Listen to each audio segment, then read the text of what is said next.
Muy buenos días, muy buenos días. Buenos días.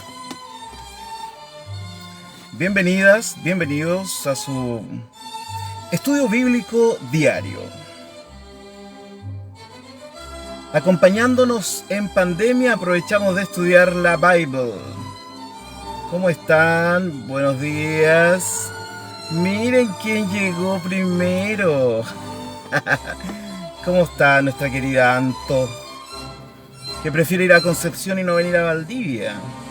Ajá. Hola Lulú, buenos días. Como día del sur, mira, está nubladito hoy día acá.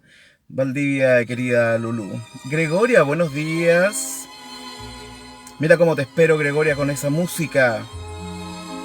Franklin, buenos días. Jonathan González, ¿cómo estás, hermano?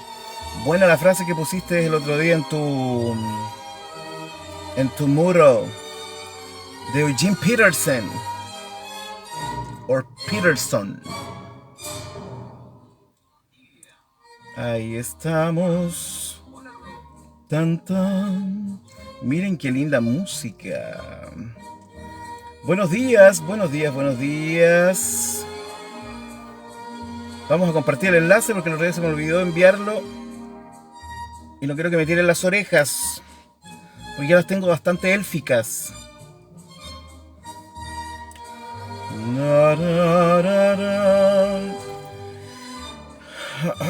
Buenos días, aquí tengo mucho que decir hoy día. Enlace de la clase de hoy.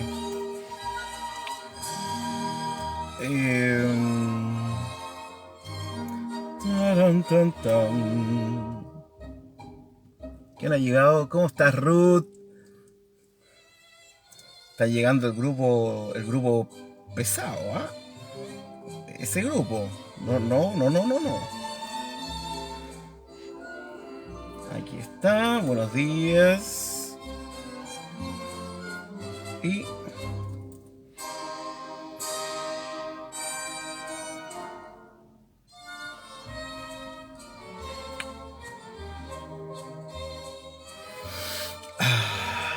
enlaces enviados y nos quedan 3 minutos todavía. Franklin dice: hoy me vacuno, pediré que la coloquen en el lugar del brazo que no haya usado. Miren qué linda música. Así se les recibe a ustedes.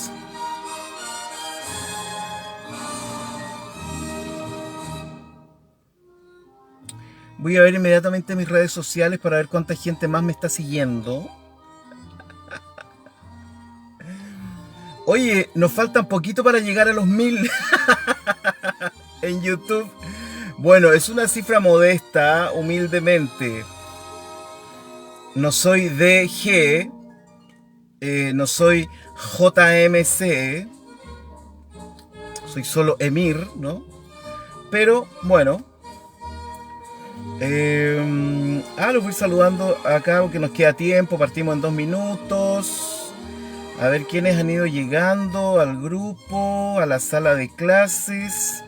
Ruth Bustamante, buenos días. Buenos días. Valdivia anda en cuarentena. Es verdad, Anto.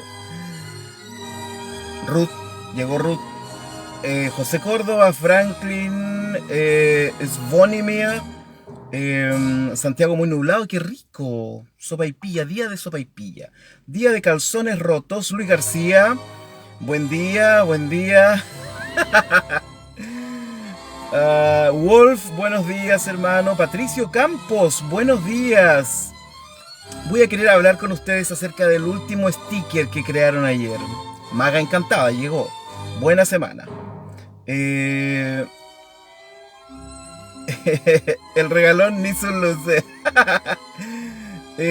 Sammy, buena. Oye, Sammy, por favor. Sammy ahí en Moria College. Tenemos topos por todos lados. Tenemos topos en el gobierno. Tenemos un topo en el colisionador de hadrones. O sea, tenemos un topo ahí también. Tenemos topos en Moria College. Tenemos topos en el gobierno. Tenemos topos en todas partes. en todos los lugares. Eh, Tienen colación que me den. Ángel se ha unido a la transmisión.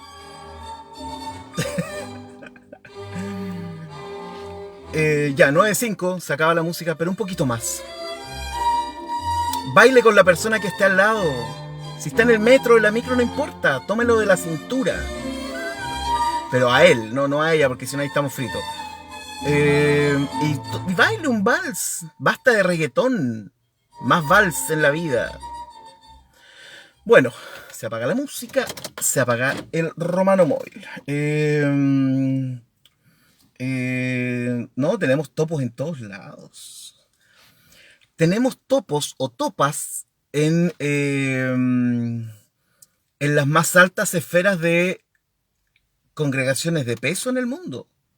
Ahí tenemos topos. Así que... Pero ahí, humildemente. Ya. Bueno, primero, buenos días. No les dije buenos días, ¿no? Eh, Tiene clases personalizadas. Que son simpáticos. Mira, ahí está Marta. ¿Cómo estás, Marta? Es Manu, el esposo. Ah, ya. Igual empieza con M. Así que le mandamos un saludo a esa linda familia que siempre nos acompaña. Eh, Hoy me estoy viendo en la transmisión, me veo como en un lado rosado y en el otro lado medio amarillo. Pero mi color natural es más lindo que eso. ¿Ah? Franklin dice, ha saludado como 5 veces. Ya, avisos. Eh, el 26, no lo olvide, agéndelo.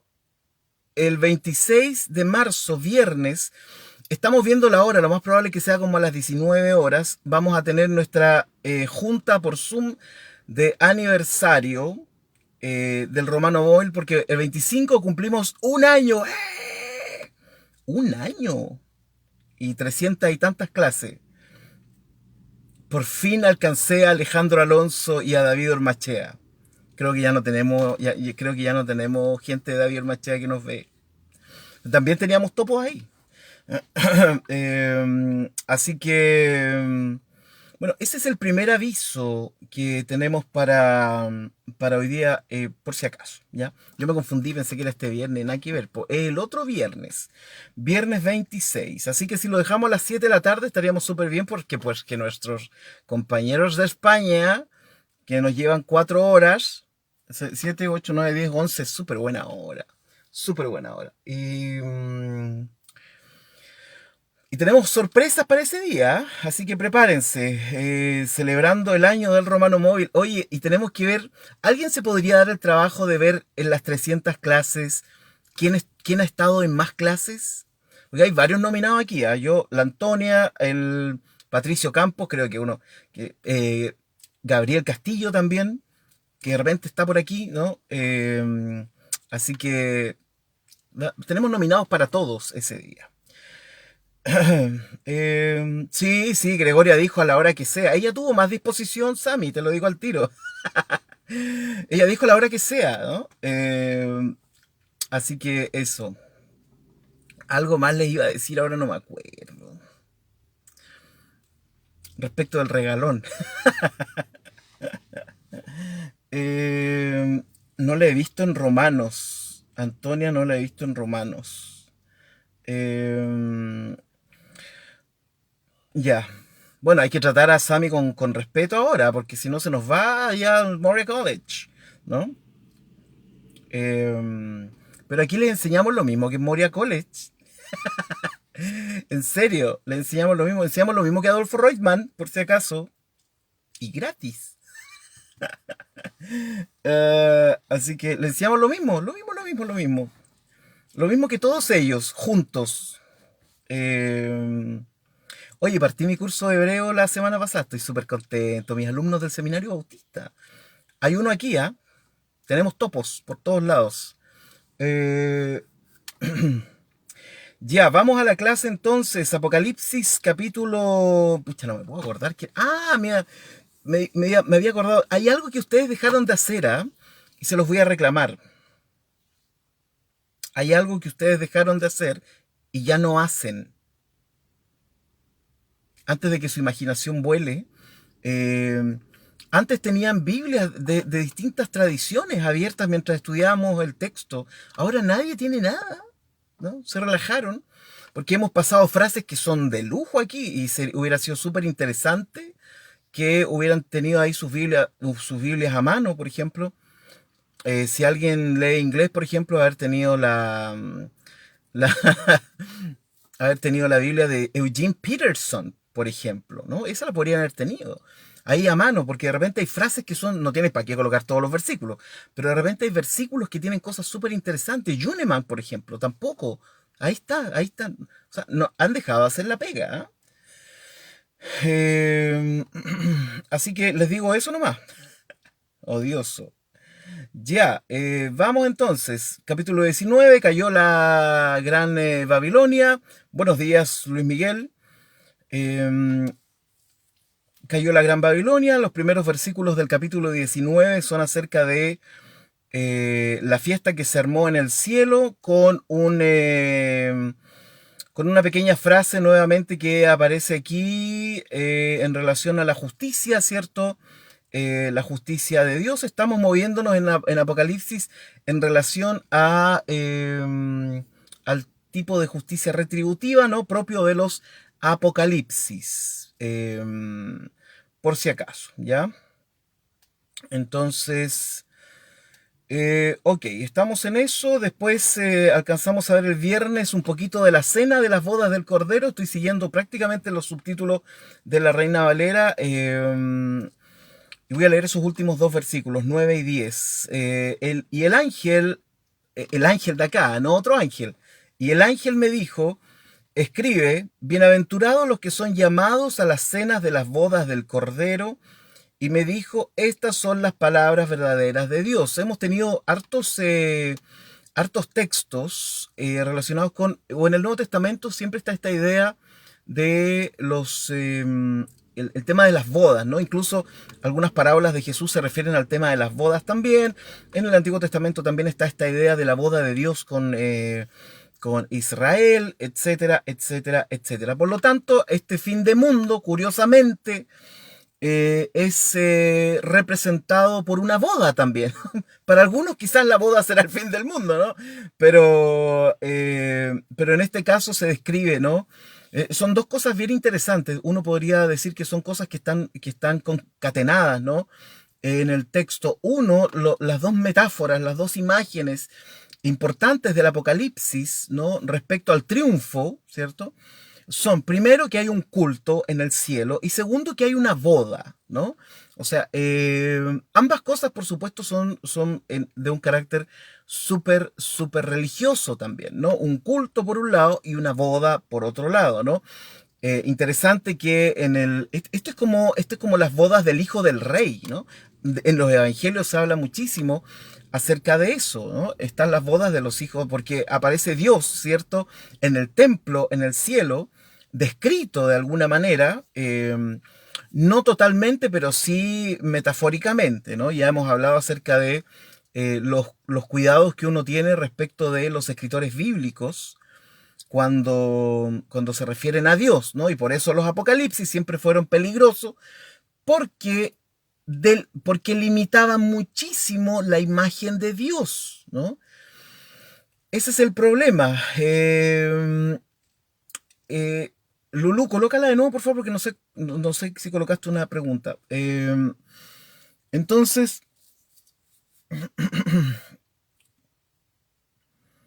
los peligros de los apocalipsis es que son varios, ¿no? Y por eso quizás algunos han pensado que yo soy como súper, como que traté mal a Pablo en Romano y como que trato mal a Juan en Apocalipsis, pero no es eso. Lo que pasa es que los apocalipsis son peligrosos, ¿no? Entonces hay que tratarlos como se trata, no a la gente peligrosa, ¿no? Pero hay que tratarlos con cierto... Son peligrosos porque por un lado son dualistas, son peligrosos por otro lado porque se plantean desde la justicia retributiva, ¿cierto? Prácticamente como venganza. No lo digo yo, lo dice el texto, ¿no? Lo leímos ahí incluso aquí mismo lo hemos visto varias veces, ¿ah? En el texto de Apocalipsis, donde que la gran ramera beba de la copa de la sangre, etcétera, y que sea el doble de la copa.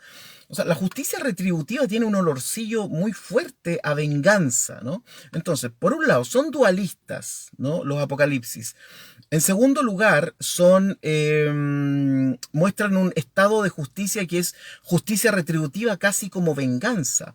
En tercer lugar, nos muestran una imagen de Dios demasiado, demasiado definida. Y siempre tenemos que dejar un espacio para la indefinición de Dios en la vida, ¿no? Siempre tiene que haber un espacio para la indefinición de Dios, ¿no?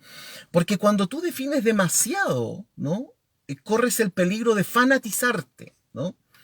Ese es el peligro del fundamentalismo, ¿no? El fundamentalismo es que tiene una imagen. Por eso los fundamentalismos les gustan tanto los apocalipsis, po. Piense usted en un movimiento radical, ¿cierto? Hiperfundamentalista en la iglesia, y le aseguro que le encanta el apocalipsis, ¿no? Le encanta ¿por qué? Porque los apocalipsis definen demasiado la imagen de Dios, ¿no? Es demasiado, demasiado definida, ¿no? Y no podemos hacer eso, ¿no? La imagen de Dios no podemos definirla tanto. Siempre tiene que haber un jueguito, ¿no? Donde se mueva aquí, donde tú dejes la posibilidad al asombro, a la sorpresa, a lo que no te esperabas, ¿no? Siempre tiene que estar esa posibilidad. Cuando uno estudia teología, sobre todo, esa es una posibilidad. Si tú estudias teología y te enseñaron a un Dios súper definido, con una enseñanza histórica súper definida, ¿cierto? Las estaciones y todo eso, las dispensaciones y todo eso, y quién se salva y quién no se salva. Si la imagen de Dios que te transmitieron es demasiado definida, no te enseñaron teología. Pucha, qué lata, quizás pagaste mucha platita por eso. Pero no te enseñaron teología, lo que te enseñaron fue una doctrina, ¿no? Porque la teología en sí debe dejar un espacio de movimiento, ¿no? No puede ser súper definida. No puede ser. O sea, de hecho, el segundo mandamiento dice, no te crearás una imagen, ¿no? No te puedes crear una imagen de lo indefinido, ¿no? Entonces, eso es súper importante, ¿no? Por eso, cuando tú vas dejando los movimientos más conservadores y fundamentalistas y te empiezas a mover hacia, por ejemplo, la mística, de pronto empezaste a mirar con mayor respeto a los que no creen como tú, de pronto empezaste a mirar con mayor respeto y curiosidad a otras religiones, y de pronto empieza a ocurrir la magia, ¿no?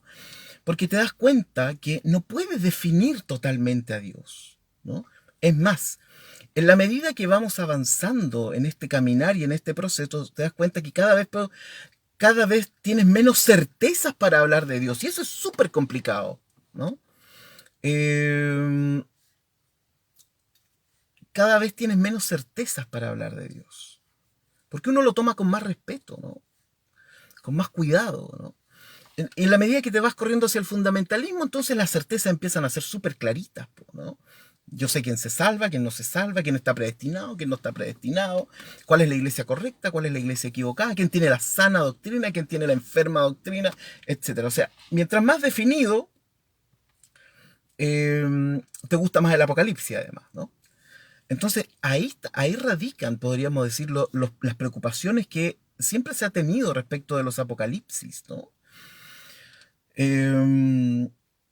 Por ejemplo, pensemos en el libro Buenos días, Espíritu Santo, ¿no? El famoso libro Buenos días, Espíritu Santo de Benny Hinn, ¿no? Un éxito de venta de hace una porra de años, 25 años más o menos, no sé. Bueno, era un libro interesante, por supuesto, narrado. Todos los libros que vienen de allá siempre son interesantes, ¿no? Tienen buenos narradores.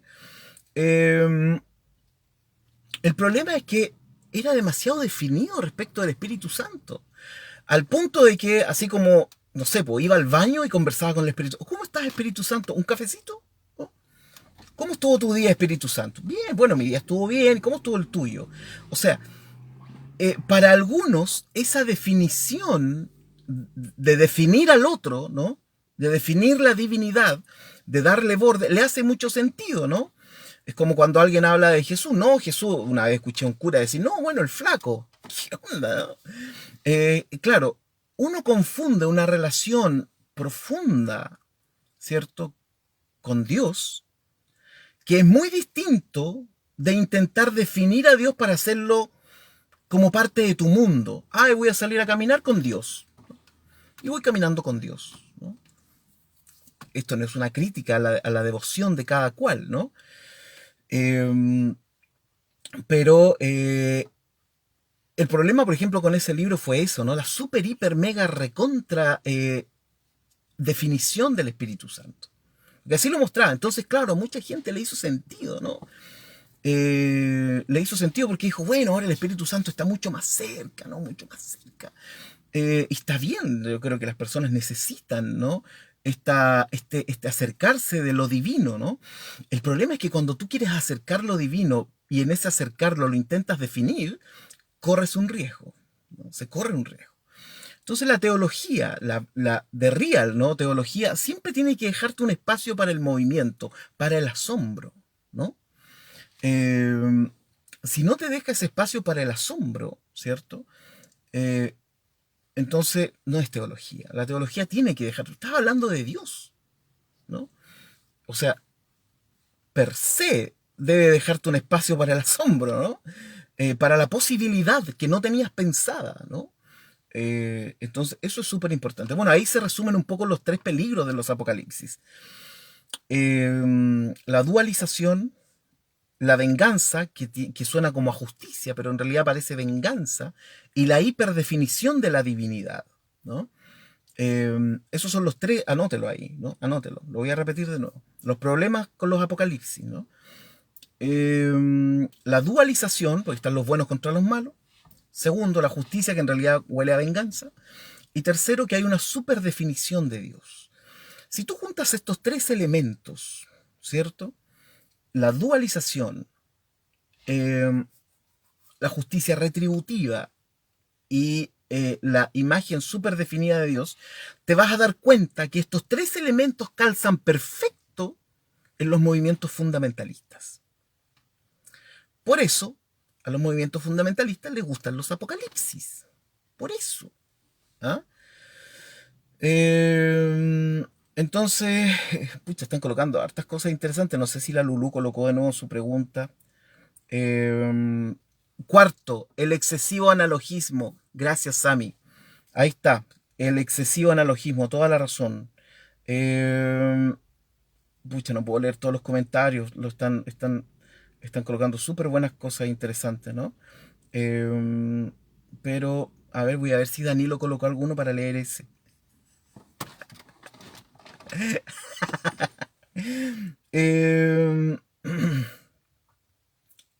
A ver, voy a ir de atrás para adelante. El fundamentalismo proviene de cualquier vereda en la que el diálogo está ausente, además genera fijación, claro. Miren, estaba leyendo en la mañana un artículo de la revista Anabautista Digital, que no sé quién lo puso en Facebook, súper interesante, de donde dice que Beth Moore ya no es bautista del sur, una predicadora famosa, maestra de Biblia, famosa.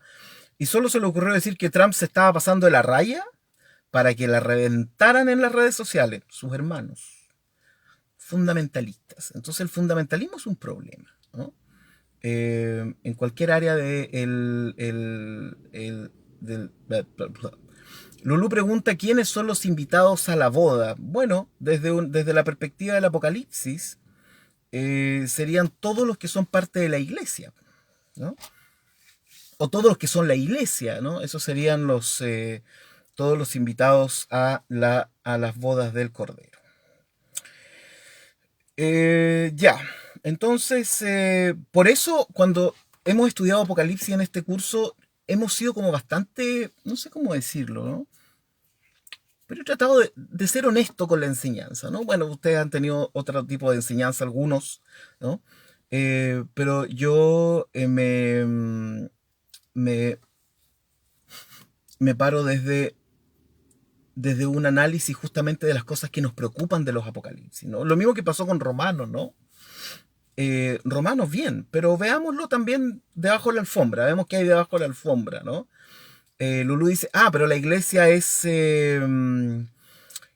la novia. Oye, qué buena pregunta. Qué buena pregunta. Mira, si yo lo viera así, desde lo que hemos visto hasta este momento, hay una multitud de personas, seguramente ahí está el Israel salvo, ¿cierto? Una multitud de personas, que es lo que habla al principio el libro de Apocalipsis, una multitud de gente, de lenguas, de razas y naciones. Por supuesto, yo preguntaría ahí, ¿ellos son la iglesia o no? Digamos. Me costaría pensar que Juan está pensando que hay gente que no es parte de los salvos que esté dentro de esa multitud. También hay una multitud de ángeles, ¿no?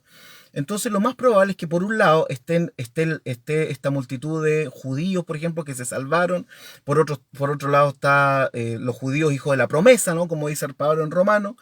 Por otro lado están los 144.000 vírgenes, que nadie sabe muy bien de dónde salen, pero están ahí, ¿no? Haciendo nada.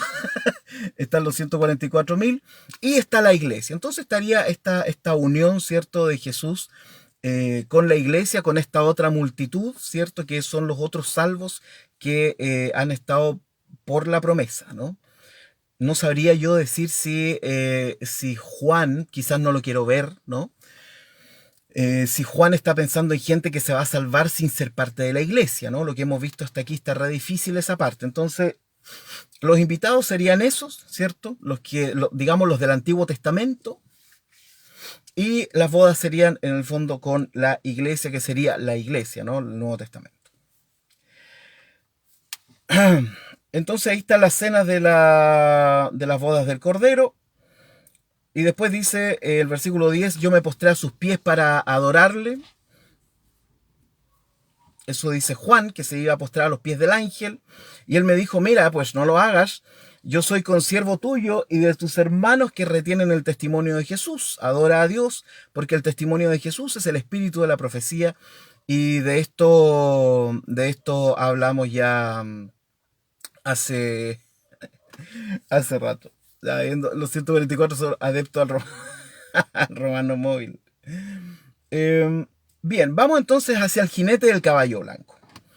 Entonces vi el cielo abierto y he aquí, o sea, Juan está en el cielo, ahora ve otro cielo, ¿no? Y he aquí un caballo blanco y el que lo montaba se llamaba Fiel y Verdadero. Y con justicia juzga y pelea, ¿no? Entonces su nombre era Fiel y Verdadero. Estas dos palabras siempre se van repitiendo, ¿no? Fiel y verdadero. Es interesante porque resulta que en la lengua hebrea, la fidelidad y la verdad tienen un significado muy parecido, ¿no? Son palabras que se parecen muchísimo. Entonces, todas remiten de alguna manera a la emuná, ¿no? O sea, perdón, al amén, ¿no? Todas remiten un poco a esa idea. Entonces, el fiel y verdadero. Si ustedes se fijan, el fiel, por eso yo siempre digo la verdad en la Biblia no es un conocimiento, ¿no? La verdad es una persona, la verdad es una acción, ¿cierto? Por eso aquí se dice que Él es fiel y verdadero, ¿no? No es aquel que posee la verdad, sino que es quien es verdadero. Y con justicia juzga y pelea. Fíjense cómo van colocando estas frasecitas el autor, ¿no? Ay, me pica la nariz. Gracias, querida Ruth. Bien, por fin alguien está haciendo la tarea. Ven, están consultando el texto griego. Digno de confianza, dice. Y con justicia juzga y pelea. Miren, esta palabrita, ¿no? Con justicia, ¿cierto? El autor a cada rato está colocando así como, miren, esto que está haciendo está bien, ¿no? Lo dijo respecto de Dios. Bueno, Dios es justo y viene a castigar. Lo dijo en el capítulo anterior también, cuando estaban las copas de la ira y de repente aparecen en medio de las copas de la ira esto de que, bueno, esto lo que está haciendo Dios está súper bien, no podía ser de otra forma. Como que a cada rato el escritor va colocando estas frasecitas o palabras para recordarnos que lo que está ocurriendo y toda esta masacre que ha ocurrido, ¿cierto? Y todo este dolor y esta frustración son justas. A cada rato es como que casi uno podría pensar, no sé qué diría un psicoanalista de esto, ¿no? Pero es como que casi a cada rato el autor tiene que justificar lo que está ocurriendo y lo que está viendo, ¿no? Y cómo lo justifica Entonces va colocando frases, ¿no? Así como, miren, sí, bueno, está todo mal, ¿no? Viene la masacre, las guerras, las pestilencias, viene todo, pero Dios es justo, ¿no? Y ahí va colocando esas frases. Manuel dice, la idea de la predestinación de Pablo y Juan, ¿de dónde surge? ¿Es una derivación de la judaica idea del pueblo escogido? Bueno, sí, por un lado es eso. Por otro lado, hay una cuestión también sociológica, si uno quiere, porque ya en el tiempo de Jesús, el judaísmo se había dado cuenta de que el ser distintos de los demás los hacía de alguna manera sobrevivir, a pesar, y ese es como el ascenso y caída del judaísmo constante. O sea, siempre el judaísmo ha tenido este ascenso y caída, ¿no? Por un lado, pensar que son el pueblo elegido, porque si tú le preguntas a un judío, todos dicen, no, si nosotros no somos el pueblo elegido, paren con esa cuestión y todo. Pero la verdad es que sí, de alguna manera tienen esa sensación interna, ¿no? De que son distintos. Entonces, esa distinción hace que por un lado sobrevivan como pueblo, y lo han hecho 3000 años, ¿no? Y por otro lado, esa distinción hace que los persigan, ¿no? Porque justamente no son como los otros pueblos. Entonces, esa idea, ¿no? De ser distintos, de ser diferentes, es el ascenso y caída constante en la historia. Entonces, de ahí también surge el tema de la predestinación, entre otras cosas, igualmente. Macarena dice, Dios es justo, tiene un propósito retórico que se coloque así esa oración. Bueno, lo que yo decía hace un minuto, el propósito al parecer es que Juan necesita como descansar, ¿no? Como que lo que está viendo o lo que quiere que ocurra o lo que sea, le provoca de alguna manera algo y necesita colocar estas frases de que Dios es justo, de que Dios es justo. Bueno, las últimas clases yo estaba hablando de que la justicia, de esta cosa de vengarse de los malos, tiene dos elementos, ¿no? Uno es la venganza, o sea, me vengo, y lo dice Apocalipsis, ¿no? Aquellos que mataron a los santos y los profetas, ¿no? Entonces me voy a vengar de ellos. Uno podría decir, bueno, eso es. Pero otros dicen que en realidad surge esto para salvaguardar a los buenos, entre comillas, ¿no? A los santos, a los escogidos, ¿no? Entonces depende del punto de vista en donde uno se pare. Uno puede decir, bueno, esta masacre en realidad fue para... mire, es como lo que ocurrió... Ustedes vieron la película El Código Enigma, me imagino, ¿no? Buena la película, sobre esta maquinita que utilizaban los nazis para mandarse información y todo lo demás. Entonces, cuando la descubren y cuando la pueden decodificar en la película, no sé si esto fue en la vida real, ¿no?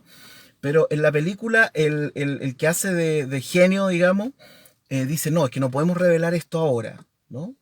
Porque si lo revelamos, entonces los alemanes se van a dar cuenta de que encontramos la falla en su sistema y lo van a cambiar. Pero el costo de eso era que iba a morir mucha gente. Pero el costo-beneficio era que se iba a salvar más gente. Bueno, y según los datos históricos dicen que la guerra se acortó como por 2 años gracias a eso. Bueno, con los apocalipsis pasa lo mismo. Yo puedo ver y decir, oye, qué terrible cómo va a morir esta gente, ¿no? Esa es la idea de Juan, ¿no? Está en la mente de Juan. ¿Cómo va a morir esta gente? Pero otro puede decir, mira cómo Dios salva a los suyos. ¿Ah? Entonces, hay una idea ahí que contrasta una con otra respecto de la justicia de Dios, ¿no? Esta justicia que es darle a cada cual lo que merece en el fondo, ¿no? Bueno, sigamos con el caballo blanco. Voy a leer el 11 y 12 de nuevo. Entonces vi el cielo abierto y he aquí un caballo blanco y el que lo montaba se llamaba Fiel y Verdadero y con justicia juzga y pelea. Sus ojos eran como llama de fuego, y había en su cabeza muchas diademas, y tenía un nombre escrito que ninguno conocía sino él mismo. Esto es súper interesante, realmente es súper interesante. Es tan interesante que ni siquiera sé qué significa. Quizás, bueno, porque no podría saber qué significa, porque dice que solo lo conocía él, ¿no? Estas cosas de los apocalipsis yo las encuentro súper, súper, súper buenas. Bueno, ya se había hablado del nombre un poco antes del apocalipsis. em, Porque hasta aquí uno podría decir, bueno, este es Jesús, ¿no? Que tiene un nombre escrito, además es el fiel y verdadero, ¿no? Que con justicia juzga. Recordemos que existe un pequeño apocalipsis que se le llama el pequeño apocalipsis en Mateo 25, ¿no? Donde viene también el Señor con sus santos ángeles y todo eso. Se le reconocen también como pequeños apocalipsis, ¿no? Estos textos en Pablo también hay algunos, etcétera. O sea, los pequeños apocalipsis se le llaman. Y sus ojos eran como llama de fuego y había en su cabeza muchas diademas, ¿cierto? Y tenía un nombre escrito que ninguno conocía, sino él mismo. Uno podría especular muchísimo acerca de esto, ¿no? ¿Por qué conocía un nombre que nadie más pudiera conocer, ¿no? ¿Cuál es el sentido que tenga un nombre que nadie conoce? ¿Ese nombre está escrito? ¿Ese nombre significa algo? Todos los nombres significan algo, etcétera. Estaba vestido de una ropa teñida en sangre, ¿no? Ni siquiera dice que es una ropa, no sé, púrpura, ¿no? O roja o lo que sea, sino que es ropa, y dice el escritor, teñida en sangre, ¿no? Y su nombre es el Verbo de Dios. Evidentemente estos textos, la pregunta que surge es, bueno, ¿los tomamos literal o no los tomamos literal? ¿No? ¿Qué cosa hacemos literal aquí? ¿No? Ya dijimos que la gran ramera no era literal, sino que el gran imperio romano. Hay otras cosas que pareciera que fueran literales, pero no lo son. Aquí, ¿qué hacemos? ¿Cuál es la norma a seguir para el Apocalipsis? ¿No lo tomamos literal o lo tomamos como nada? Miren, pensemos en lo siguiente. En el judaísmo mazortí, que es como el judaísmo conservador que existe hoy día en el mundo, prácticamente no se habla de la venida del Mesías. Lo que usualmente se habla es acerca de una era mesiánica que viene. Una era mesiánica. Ya dejaron de pensar que viene el Mesías y todo lo demás, ¿no? Los ortodoxos y los ultraortodoxos sí, ellos todavía piensan, y más de algún chascarro se han llevado pensando que entre ellos, los ortodoxos, surge el Mesías, digamos. Como le ha pasado también a los cristianos, que más de algún chascarro se han llevado pensando que viene el rapto, viene la segunda venida o lo que sea, ¿no?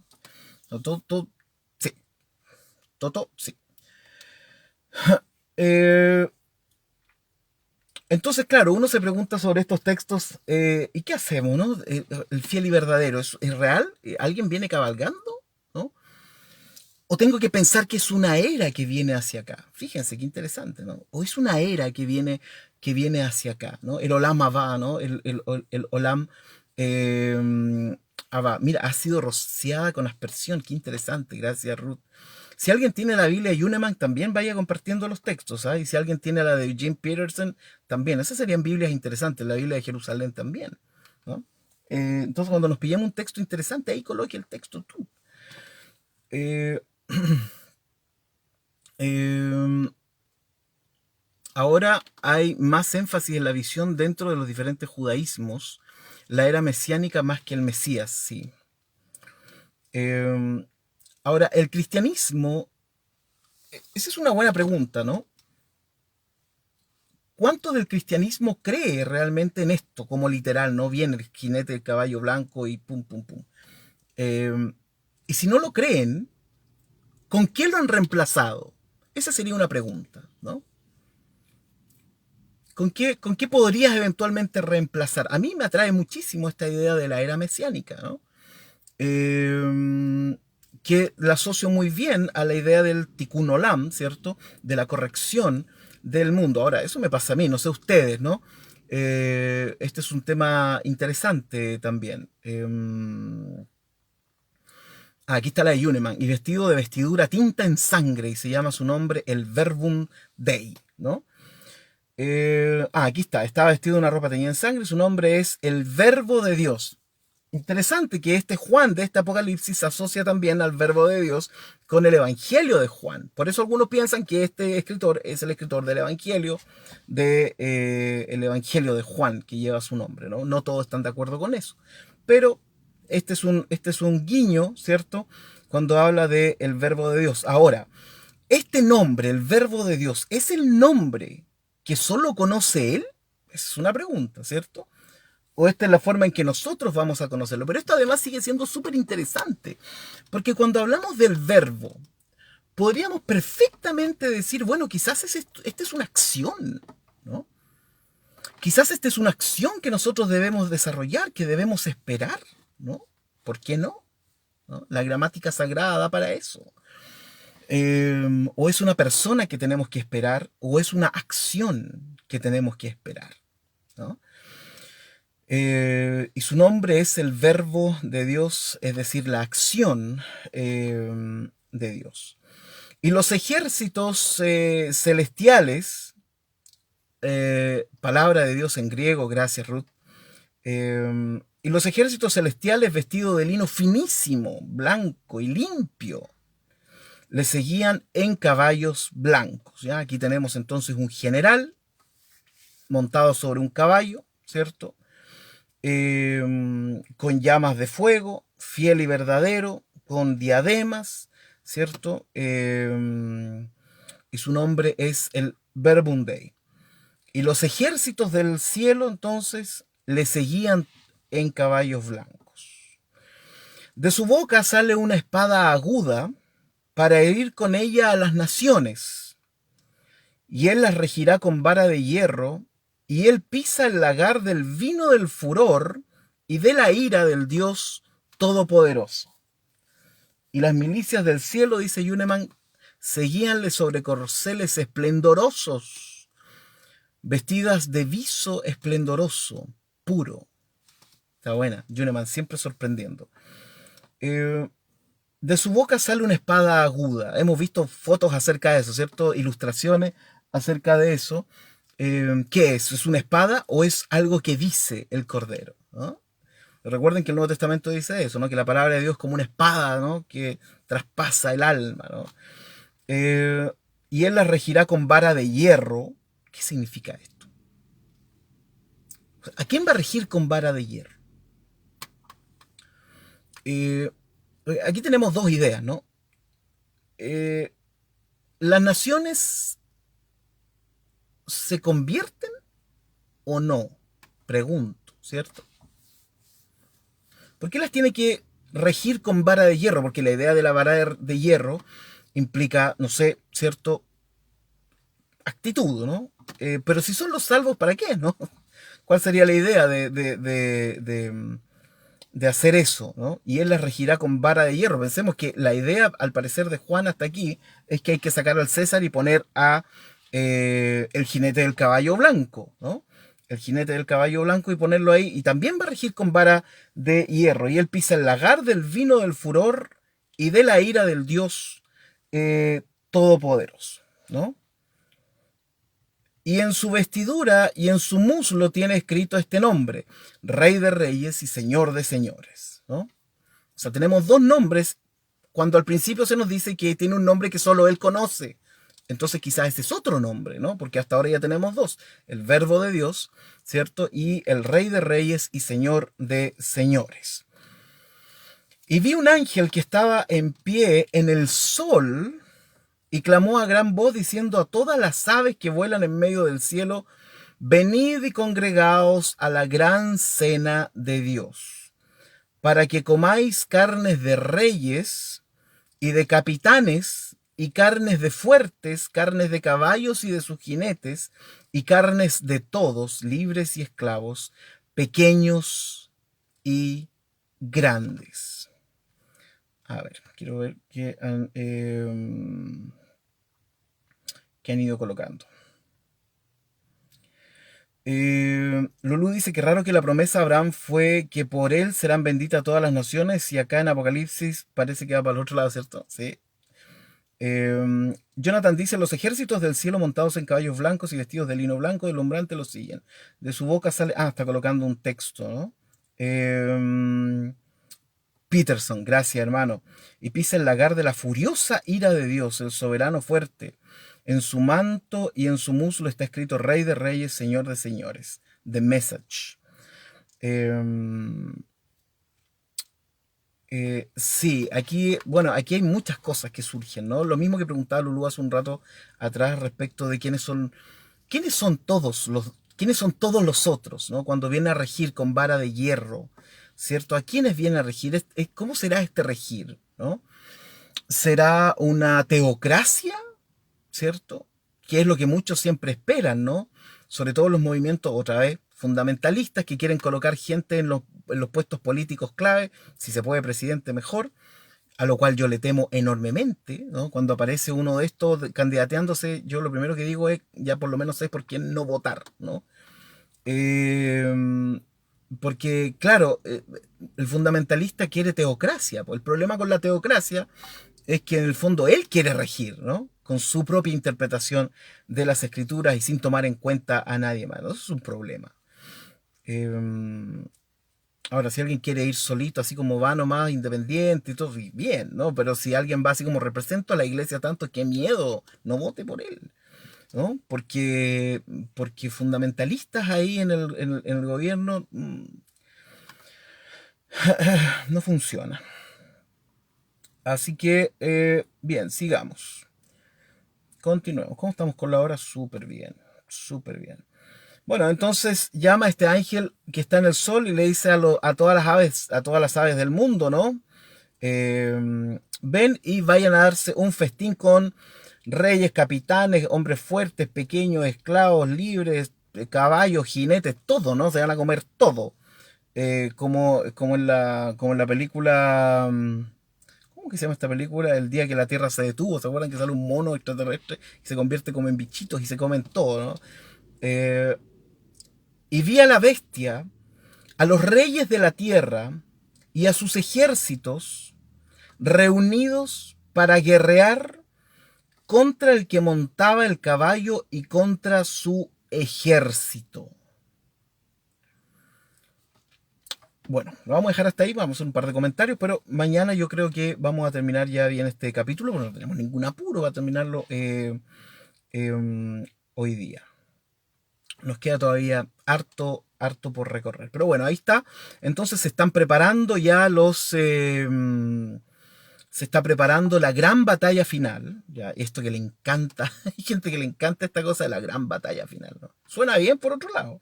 Eh, pero realmente yo no quisiera una gran batalla final. Realmente no quisiera una tercera guerra mundial y no quisiera guerra de ningún tipo en realidad. Pero esto está anclado en la biología y en nuestra memoria biológica, ¿no? Esta cosa de guerrear respecto de otros. Y la religión también, hay que decirlo, ha sido una buena excusa para poder hacer esto. Entonces, bueno, hay gente que le encanta pensar en esto. Em, yo siempre me he preguntado cuál es el perfil, ¿no? De las personas que anhelan este tipo de cosas. ¿Qué es lo que en el fondo necesitan?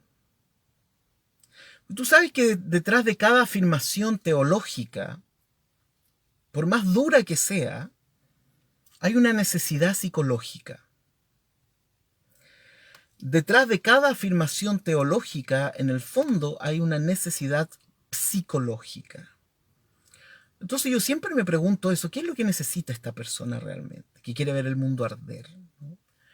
Cuando escucho a una persona hablar de la ira de Dios, ¿no? O cuando dicen, ay, sí, Dios es amor, pero también es fuego consumidor, ¿no? ¿Qué hay en la mente de una persona que piensa de esa forma? No estoy diciendo que le falta un tornillo ni nada por el estilo, ¿eh?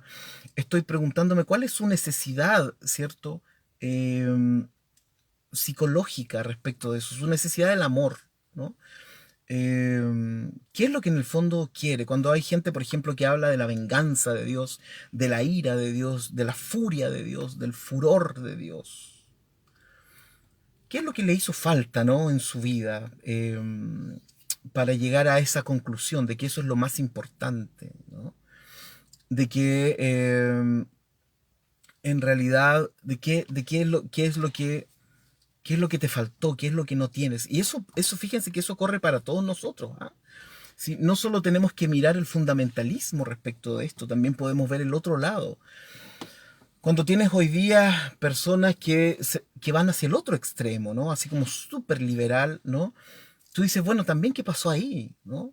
O sea, siempre los extremos, de alguna manera, eh, no, nos dicen algo de la persona que está llevando a cabo acerca de eso. Oye, como dice Javier, yo creo que sí, le faltó un abrazo de grupo, ¿no? Y fíjense que sobre esto les quiero contar un testimonio, no voy a decir nombres, ¿no? Pero fíjense que hace muy poco yo hablé con una señora muy educada, una señora muy linda ella. Entonces a mí me habían dicho que ella quería hablar conmigo. Entonces, bueno, yo fui y le dije, hola, ¿cómo está? Y bla, bla, bla. Me dijo, ah, sí, con usted quería hablar. Con ese tono, ¿no? Uno por dentro dice, esto no va a terminar bien. Eh, entonces va y yo me estaba recién sentando y cuando me dice, pa, ¿qué creen ustedes acerca de este texto de Apocalipsis? ¡Pum! Al tiro. Bueno, yo conocía el contexto y conocía varias cosas, ¿no? No tantas cosas, pero conocía el contexto. Y también eso de, y uno sabe con quién estás hablando por el tipo de pregunta que te hacen, ¿no? Porque hay preguntas que cuando a ti te las hacen son preguntas cerradas dependiendo de quién te haga la pregunta, ¿no? Como yo les decía hace tiempo, es típico que, mm, que cuando una persona tiene lecturas más libres de la Biblia, el fundamentalista lo primero que te pregunta es, ¿tú crees en la divinidad de Jesús? Al tiro quieres saber si eres hereje o no, ¿no? Entonces tú sabes que ese tipo de preguntas son para pillarte, ¿no? Entonces ella me preguntó, pum, al tiro, ¿ah? ¿no? No hicimos ni una previa, no nos tomamos ni un café, nada, pum. Eh, el asunto es que 5 minutos después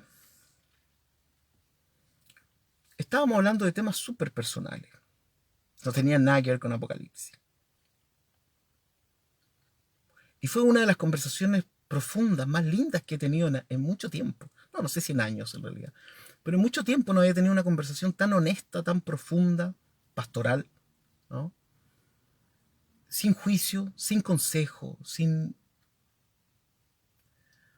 Y ahí tú te das cuenta que sobre los agujeros profundos que tiene el alma humana, nosotros hemos puesto a veces teología.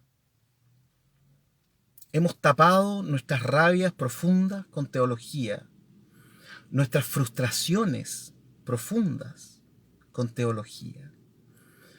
Y hemos tapado nuestros vacíos existenciales con teología.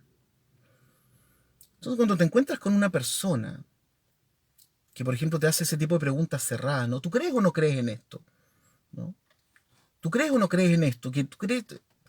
En el fondo uno lo que tiene que ver es qué es lo que ocurre detrás de esa pregunta, ¿no? ¿Qué es lo que hay detrás?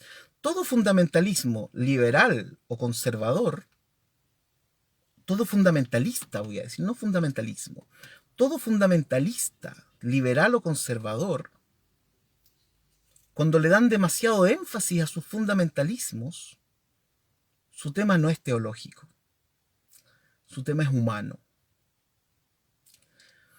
Y eso corre para todos nosotros, ¿no? Cuando hemos tenido un apretón respecto de esas cuestiones. Bueno, hasta aquí llegamos. Vamos a dejar la clase hasta aquí. Mañana vemos, bueno, quedamos en el versículo 19. Gracias a Ruth por compartir algunas cositas griegas que estaban ahí, que eran sumamente interesantes. Gracias a Sami por compartir Yuneman.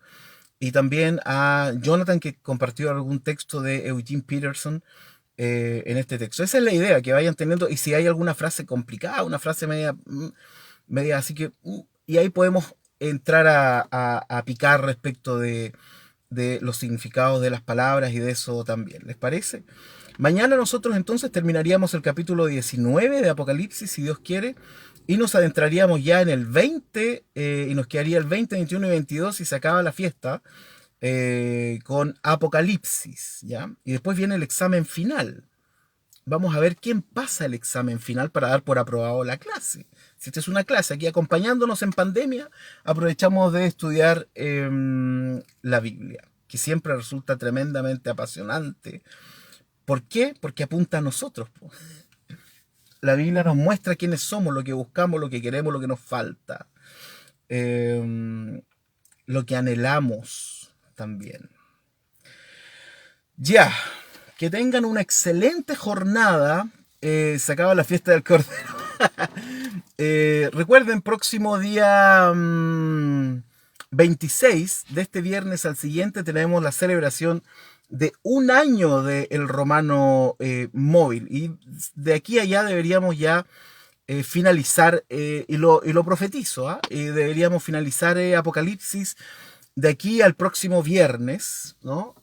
Para completar un año y 3 libros estudiados.